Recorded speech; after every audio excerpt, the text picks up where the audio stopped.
আসসালামু আলাইকুম রহমতুল্লাহি ওবারকাতুহ। সমস্ত প্রশংসা সে আল্লাহ তাআলার, যিনি আমাদের সকলকে ভালোবাসেন। আশা করি সকলে ভালো সুস্থ আছেন। রুহানি তাবলিগ ইউটিউব চ্যানেল, যারা নতুন দর্শক অবশ্যই চ্যানেলটাকে সাপোর্ট করবেন। আর যারা এই ভিডিও নতুন দেখছে এই চ্যানেলে, অবশ্যই চ্যানেলটা সাবস্ক্রাইব করবেন, পাশে থাকা ছোট্ট বেল আইকনটা বাজিয়ে। তো আজকে গুরুত্বপূর্ণ একটা বিষয়, টপিক আলোচনা, এটা খুব পরীক্ষিত জিনিস আপনাদের শিখিয়ে দেব। তো সকল ভাই বোনেরা, যাদের দীর্ঘদিন মাজার সমস্যা, মাজায় খুব বেদনা, বহুত ডাক্তার দেখিয়েছেন, ডাক্তার ওষুধ খায়, হোমিওপ্যাথি খায়, তবু ঠিক হয় না, তাদের জন্য বিশিষ্ট আমি একটা টোটকা শিখিয়ে দেবো। কি করলে 2 দিনের মধ্যে আপনার ব্যথা কায়েম হয়ে যাবে, ঠিক হয়ে যাবে, কথা 2 দিন লাগবে।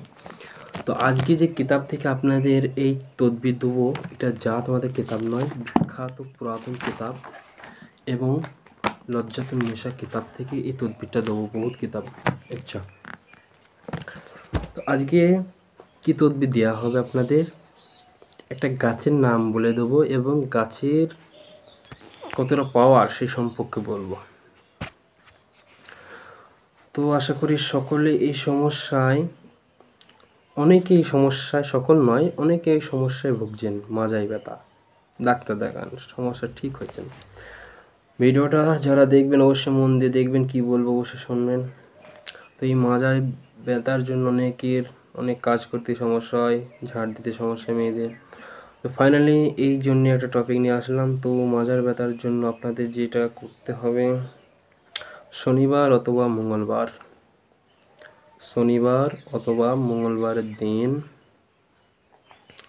একটা গাছের আপনাদের নাম বলে দিচ্ছি এবং স্ক্রিনের মধ্যে আপনারা ফলো করবেন। এই গাছটা পাতাটা আমি দিয়ে দেবো।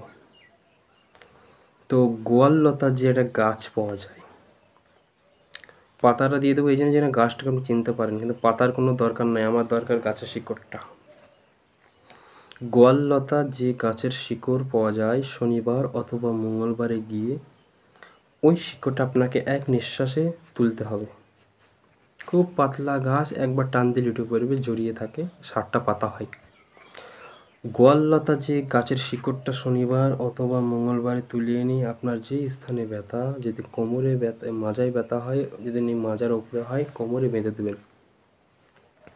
যদি কারো হাতের সমস্যা হয়, হাতে একটা গাছের শিকড়টা শনিবার অথবা মঙ্গলবার কেটে এনে এটা মাদুলির ভেতরে ছোট্ট করে পরে ওই জায়গাটা বেঁধে দেবেন। ইনশাআল্লাহ আমি 100% আল্লাহর উপর ভরসা করে গ্যারান্টি দিচ্ছি, 2 দিনের মধ্যে আপনার ব্যথা কায়েম হয়ে যাবে। খুব পাওয়ারফুল একটা তদবির এবং টোটকা এটা বলতে পারেন। এটা গাছের শিকড়, গাছ বেইমানি করবে না। আপনারা অবশ্যই এটা দেখুন, চেক করুন। গোয়াললতা গাছের শিকড়ের নাম গোয়াললতা, আমি ঠিক দিয়ে দেবো ইনশাল্লাহ। আর সবাই এটা সাপোর্ট করবেন, শেয়ার করবেন, বেশি বেশি দোয়া করবেন। সবাই ভালো থাকবেন। আসসালামু আলাইকুম ওয়া রাহমাতুল্লাহি ওয়া বারাকাতুহু।